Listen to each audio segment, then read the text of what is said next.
Assalamualaikum warahmatullahi wabarakatuh. Bersyukur kepada Allah subhanahu wa ta'ala, alhamdulillahirabbil alamin. Dan bersolawat kepada Nabi kita, Nabi Muhammad sallallahu alaihi wasallam. Allahumma sholli ala Muhammad wa ala ali Muhammad. Nah, baik, kita bisa lanjutkan kembali ngaji kita, yaitu tafsir Al-Munir surat Al-Insyiqaq part 1 ayat 1 sampai 15. Let's go. Bismillahirrahmanirrahim. Surat Al-Insyiqaq Makkiyah 25 ayat. Oke, penamaan surat ini dinamakan surat Al-Insyiqaq berdasarkan firman Allah Subhanahu wa taala, "Idza sama'un syaqqat." Apabila langit terbelah, berarti terbelah dan pecah berkeping-keping. Sebagai pertanda dihancurkannya alam semesta dan peringatan akan perahara besar hari kiamat, hari yang dijanjikannya. Oke. Nah, kandungan surat, inti pembicaraan surat ini sama seperti surat-surat Makkiyah lainnya, yaitu perkara-perkara akidah dan gambaran tentang hari kiamat. Surat ini dimulai dengan menerangkan beberapa fenomena perubahan-perubahan besar alam semesta ketika terjadi kiamat. Oke, ayatnya tidak perlu kita bacakan, nanti ketika ini saja pembahasan ini ya, baca suratnya ya. Oke. Nah, itu jadi yang pertama tadi gambaran hari akhirat. Nah, kemudian menerangkan kondisi yang akan dialami oleh manusia di tempat amalan mereka ditampilkan dan diperhitungkan, dan dibaginya manusia ke dalam dua golongan, golongan kanan, golongan kiri. Nah, itu nanti kita akan bahas. Nah, itu untuk part satunya kita sampai situ. Nanti di part kedua Allah Subhanahu wa taala bersumpah dengan syafaq, waktu malam. Syafaq itu warna merah matahari setelah terbenam. Waktu malam dan bulan, atas azab-azab mengenaskan dan peristiwa-peristiwa sulit yang akan dialami oleh kaum musyrikin pada hari kiamat. Dan kemudian ditutup dengan celaan terhadap kaum musyrikin, orang-orang kafir, ateis, eksistensialis dan sejenisnya karena tidak beriman mereka kepada Allah Subhanahu wa taala, dan juga ditutup dengan peringatan kepada mereka tentang azab pedih yang menanti, serta berita tentang keselamatan kaum mukminin yang beriman dan beramal soleh. Allah menganugerahi mereka pahala yang abadi, terus menerus, tiada terputus, tidak berkurang. Oke. Nah, kita akan langsung ke keutamaan surat. Muslim dan An-Nasa'i meriwayatkan bahwa suatu ketika Abu Hurairah radhiyallahu anhu membaca idza sama'un syaqqat, maka kemudian lalu kemudian bersujud. Setelah selesai, beliau memberitahukan bahwa Rasulullah SAW melakukan sujud tilawah pada surat ini. Bukhari, Muslim, Abu Dawud, Tirmizi, dan Ibnu Majah meriwayatkan dari Abu Rafi', ia berkata, aku pernah melaksanakan sholat isya bersama Abu Hurairah. Ia membaca idza sama'un syaqqat kemudian bersujud. Lalu aku menanyakan hal itu dan ia menjawab, aku pernah melakukannya di belakang Rasulullah SAW dan aku akan tetap melakukannya sampai bertemu Allah. An-Nasa'i menambahkan dari Abu Hurairah radhiyallahu anhu, ia berkata, kami bersujud bersama Rasulullah SAW dalam surat idza sama'un syaqqat dan dalam surat Iqra bismi rabbikal ladzi khalaq. Oke, intinya adalah tentang sujud ya, sujud tilawah. Oke, kita langsung saja bacakan surat Al-Insyiqaq ayat 1 sampai 15. A'udzu billahi minasyaitonir rajim. Bismillahirrahmanirrahim.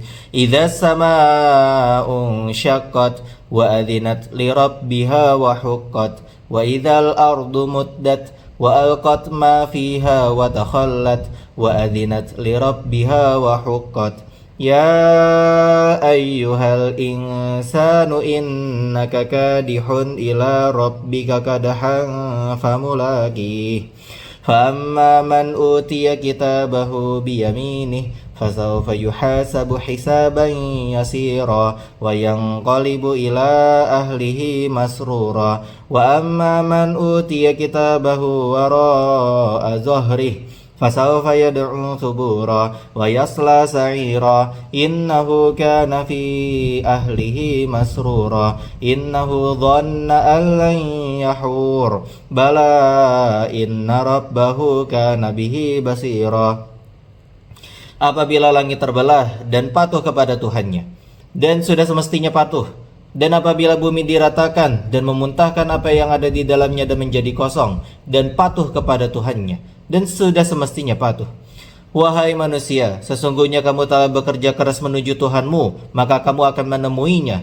Maka adapun orang yang catatannya diberikan dari sebelah kanannya, maka dia akan diperiksa dengan pemeriksa yang mudah, dan dia akan kembali dengan keluarganya yang sama-sama beriman dengan gembira. Dan adapun orang yang catatannya diberikan dari sebelah belakang, maka dia akan berteriak, celakalah aku, dan dia akan masuk ke dalam api yang menyala-nyala, neraka. Sungguh dia dahulu di dunia bergembira di kalangan keluarga yang sama-sama kafir. Sesungguhnya dia mengira bahwa dia tidak akan kembali kepada Tuhannya. Tidak demikian. Sesungguhnya Tuhannya selalu melihatnya. Oke. Mufradal lughawiyah. Insyaqqat, terbelah dan berkeping-keping. Wa adzinat li rabbiha, mendengar dengan seksama dan menaati perintah Tuhannya karena pengaruh kemahakuasaannya. Ketika dia ingin memecahkan bagaikan ketundukan seseorang yang patuh mendengar perintah. Kata adzan berarti menyimak dengan seksama terhadap sesuatu. Rasulullah SAW bersabda, Allah tidak mengizinkan sesuatu sebagaimana dia mendengar kepada seorang nabi yang memperindah suaranya di dalam membaca Al-Quran. Oke. Pecahnya langit ini dengan kabut sebagaimana dalam firman-Nya dalam surat Al-Furqan ayat 25. A'udzubillahi minasyaitonirrajim. Wa yauma tashaqqaqus samaa'u bil ghamami wa nuzzilal malaikatu tanzila. Ingatlah hari ketika langit pecah mengeluarkan kabut putih dan malaikat diturunkan secara bergelombang. Oke. Kita lanjutkan lagi.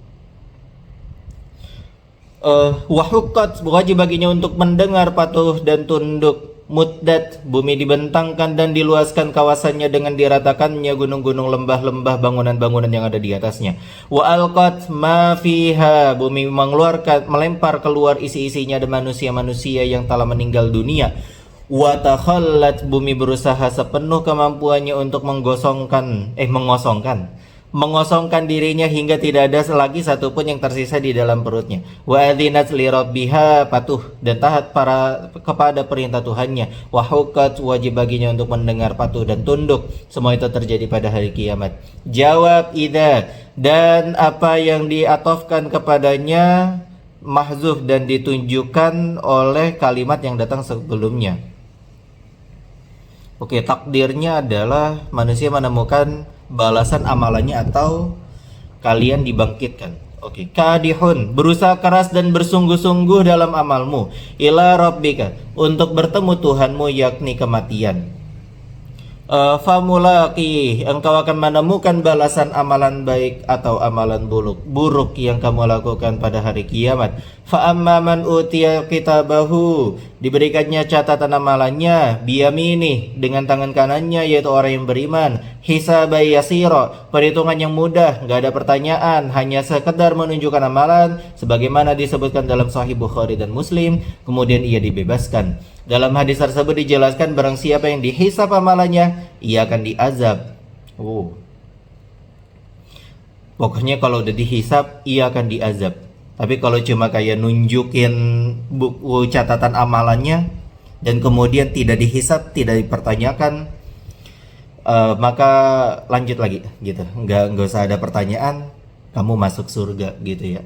Wa yang qalibu ila ahlihi masrura, ia akan kembali ke keluarganya yang beriman di dalam surga dalam keadaan bahagia dengan hisab yang ringan tersebut.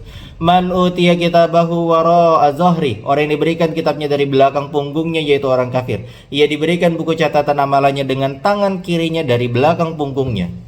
Nah, jadi gitu ya. Nah, ini tangan di belakang punggung gitu ya, diikat gitu. Pendapat yang lain menyebutkan tangan kanannya diikat di lehernya dan kemudian jadi nggak bisa nerima pakai tangan kanan ya, soalnya diikat ke lehernya gitu. Dan kemudian tangan kirinya dijadikan di belakang punggungnya. Jadi diikat gitu. Nah, oke, fasaufa yad'u subura, ia berteriak melihat kehancuran yang akan menimpa dirinya. Sungguh diriku akan binasa. Wa yasla sa'ira, dibakar api yang menyala-nyala dan api yang maha dahsyat. Innahu kana fi ahlihi masrura, dahulu di dunia ia selalu bersenang-senang dan berbangga-bangga mengikuti hawa nafsunya. Yahur kembali. Maksudnya ia mengira bahwa ia tidak akan kembali kepada Tuhannya. Bala, bahkan ia akan kembali. Oke. Kata bala ini menjadi bermakna kalimat positif karena sebelumnya ada kata lan, maksudnya lai yasiro, yang menegasikan makna kalimat sehingga ia berarti iya, bahkan ia akan kembali. Inna rabbahu kana bihi basira. Allah SWT maha mengetahui segala perbuatannya dan mengetahui bahwa ia akan kembali. Allah tidak akan membiarkannya, tetapi akan mengembalikannya dan memberi ganjaran amalan perbuatannya. Oke, tafsir dan penjelasan. Allah Subhanahu wa taala memberitakan prahara hari kiamat dan tanda-tandanya dengan firman-Nya. Oke. Apabila langit terbelah dan patuh kepada Tuhannya dan sudah semestinya patuh. Al-Insyiqaq 1 dan 2. Apabila langit terbelah dan berkeping-keping, yang menjadi tanda hancurnya alam semesta. Terbelahnya langit ini merupakan tanda-tanda telah datangnya hari kiamat. Langit mematuhi dan tunduk kepada perintah Tuhannya dan memang tidak ada yang bisa dilakukan selain menaati, tunduk dan mendengar perintahnya. Karena Dia adalah Rabb yang Maha Agung, Sang Maha Perkasa yang tidak mungkin dapat dicegah dan dikalahkan. Dia Maha menundukkan segala sesuatu. Segala sesuatu tunduk dan patuh kepadanya. Apabila bumi diratakan dan memuntahkan apa yang ada di dalamnya dan menjadi kosong. Al-Insyiqaq 3-4. Apabila bumi telah dibentangkan, diratakan dan diluaskan dengan hilangnya gunung-gunung dan lembah-lembahnya. Allah Subhanahu wa taala meleburkannya hingga menjadi lembah yang datar. Kemudian bumi mengeluarkan isi-isinya berupa orang-orang yang telah meninggal dunia serta barang-barang tambang yang ada di dalam perutnya. Bumi melempar keluar semua itu ke permukaannya sehingga ia benar-benar kosong dari semua itu. Lalu ia berlepas diri kepada Allah dari semua manusia yang ada padanya dan berlepas diri dari segala perbuatan mereka. Ayat yang serupa dengan ayat ini adalah firman Allah Subhanahu wa taala Toha 105 sampai 107. Kita langsung bacakan. A'udzubillahi minasyaitonirrajim. Wa yas'alunaka 'anil jibali faqul yansifuha rabbi nasfa. Mereka bertanya kepadamu Nabi Muhammad tentang gunung-gunung, maka katakanlah, Tuhanku akan menghancurkannya pada hari kiamat sehancur-hancurnya. Oke. Fayadharuha qa'an safsafa. Kemudian Dia menjadikan bekas gunung-gunung itu dataran yang terhampar rata. Dan kemudian A'udzubillahi minasyaitonirrajim. La tara fiha iwaja wala amta. Engkau tidak akan melihat lagi dataran rendah dan dataran tinggi di sana. Oke, kita lanjutkan kembali. Dan patuh kepada Tuhannya dan sudah semestinya patuh.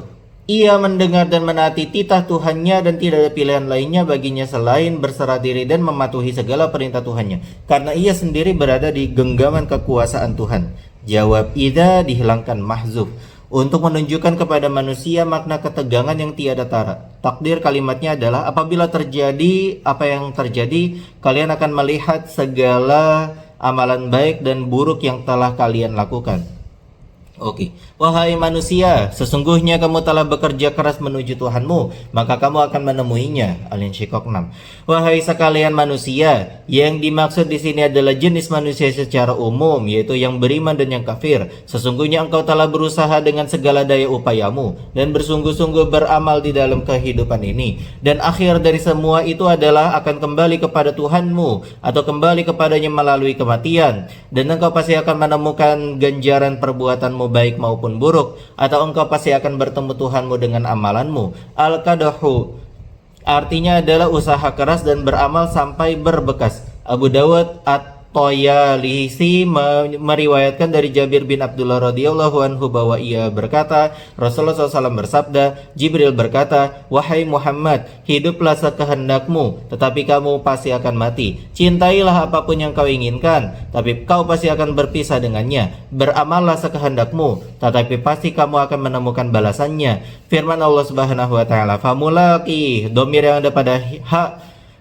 kembali kepada amal perbuatan baik atau buruk. Pendapat lain menyebutkan bahwa domir tersebut kembali kepada firman-Nya Rabbika.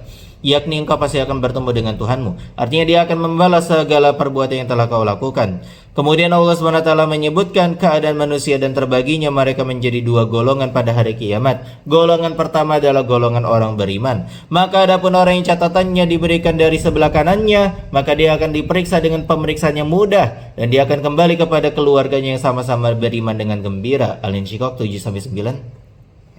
Adapun orang yang diberikan kitab catatan amal perbuatannya dengan tangan kanannya, dan mereka itu adalah orang-orang yang beriman, mereka akan dihisab dengan hisab yang ringan, yaitu dengan memampangkan segala keburukannya. Ada keburukan tentunya karena manusia ya tentulah tidak jauh dari kesalahan-kesalahan, dosa-dosa. Jadi akan ditunjukkan gitu.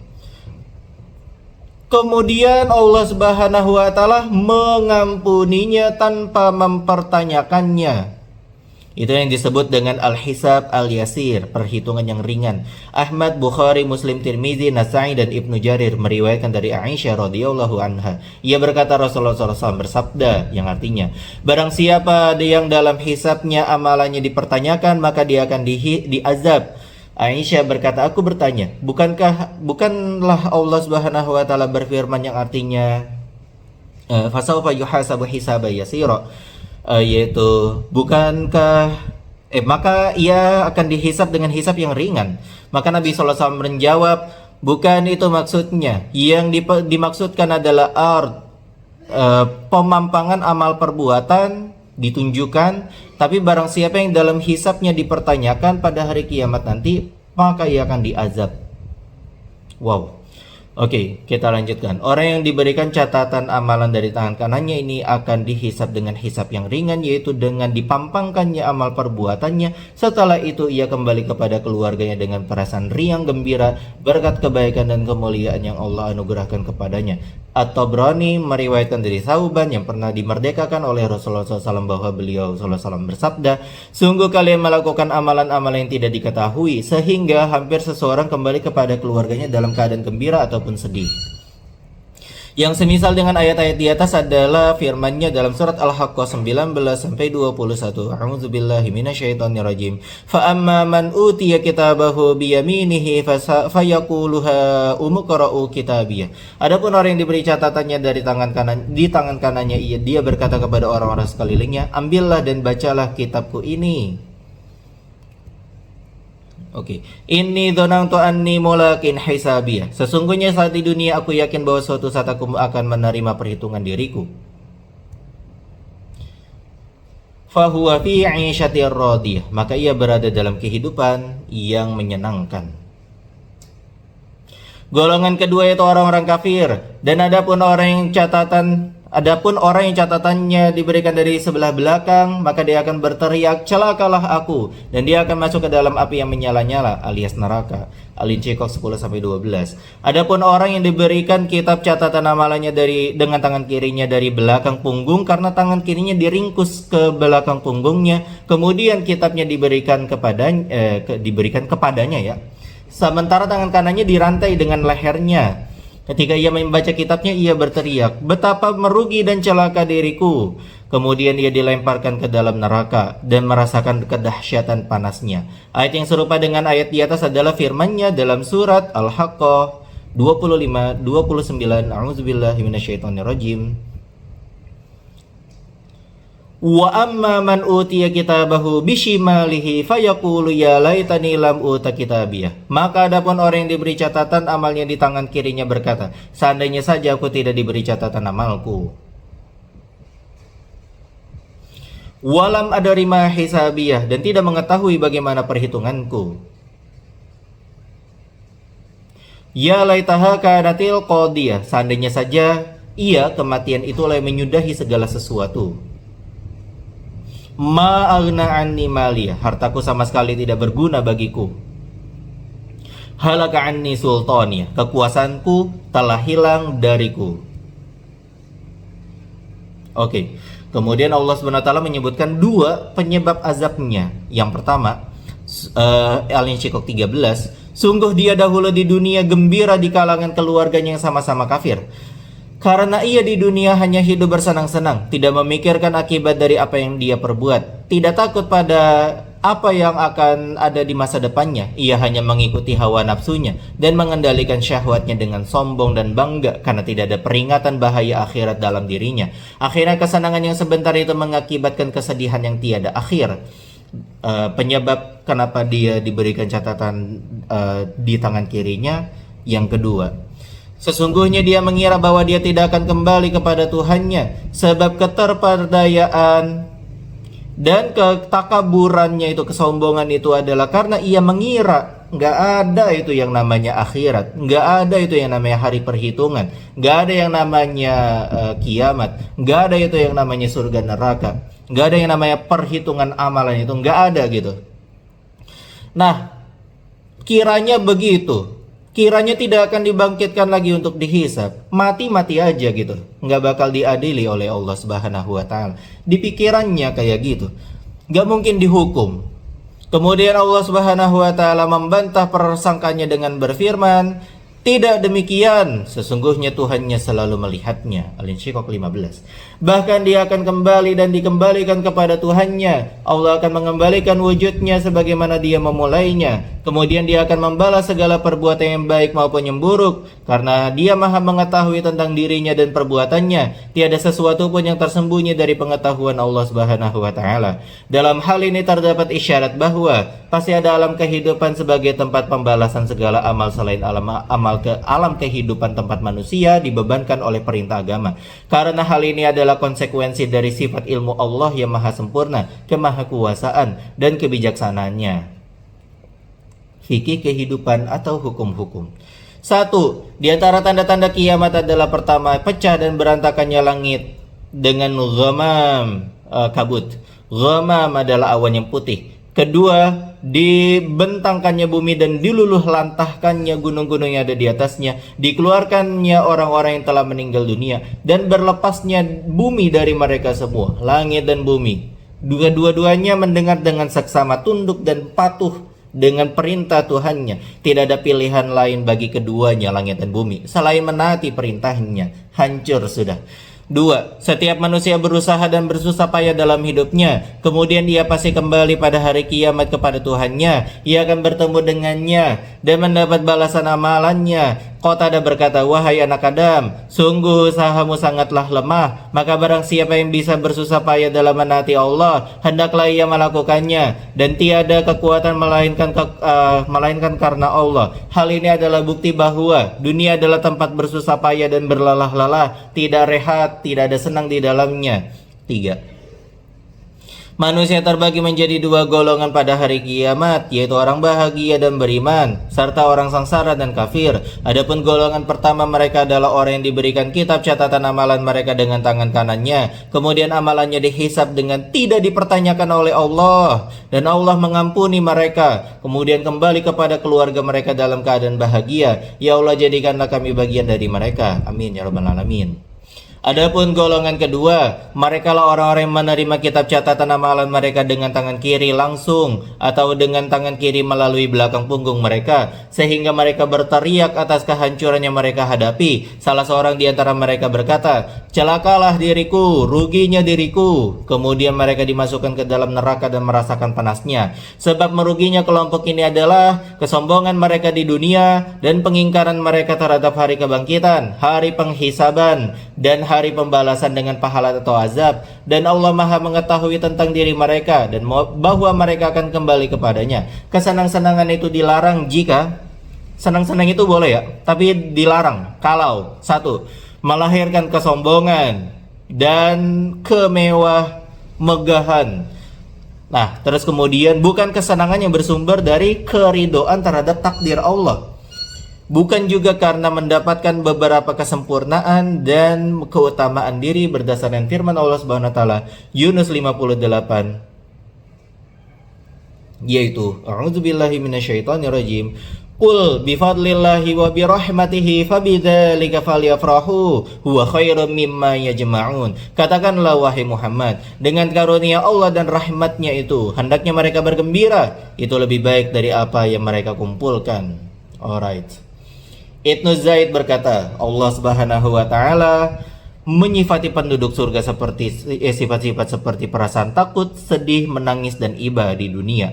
Kemudian Allah membalas hal itu dengan nikmat dan kebahagiaan di akhirat. Lalu ia membaca firman Allah Subhanahu wa taala. Firman-Nya yaitu Tur 26 sampai berapa tuh? 27. A'udzubillahi minasyaitonirrajim. Qalu inna kunna qablu fi ahlina musyfiqin. Mereka berkata, sesungguhnya kami dahulu di dunia ini sewaktu berada di tengah-tengah keluarga kami adalah orang yang takut diazab Allah Subhanahu wa taala. Famannallahu alaina wa waqana adzabas samum. Allah menganugerahkan karunia kepada kami dan menjaga kami dari azab neraka. Kemudian ia berkata, Allah Subhanahu wa taala juga menyifati penghuni neraka dengan sifat-sifat seperti bersenang-senang, tertawa, dan menikmati buah-buahan di dunia sebagaimana firman-Nya dalam surat Al-Insyiqaq 13, sungguh dia dahulu di dunia bergembira di kalangan keluarganya yang bersama-sama kafir. 4. Firman Allah bala, yakni ya, mereka pasti akan dibangkitkan, adalah dalil kepastian terjadinya hari kebangkitan dan bahwa akhirat adalah tempat keadilan mutlak yang padanya setiap manusia akan mendapat balasan amal perbuatannya baik ataupun buruk. Wallahu a'lam bishawab. Kita bisa cukupkan ngaji kita pada hari ini dengan membaca hamdalah dan doa kafaratul majelis. Alhamdulillahirabbil alamin. Subhanakallahumma wa bihamdika asyhadu an la ilaha illa anta astaghfiruka wa atubu ilaik. Wassalamualaikum warahmatullahi wabarakatuh.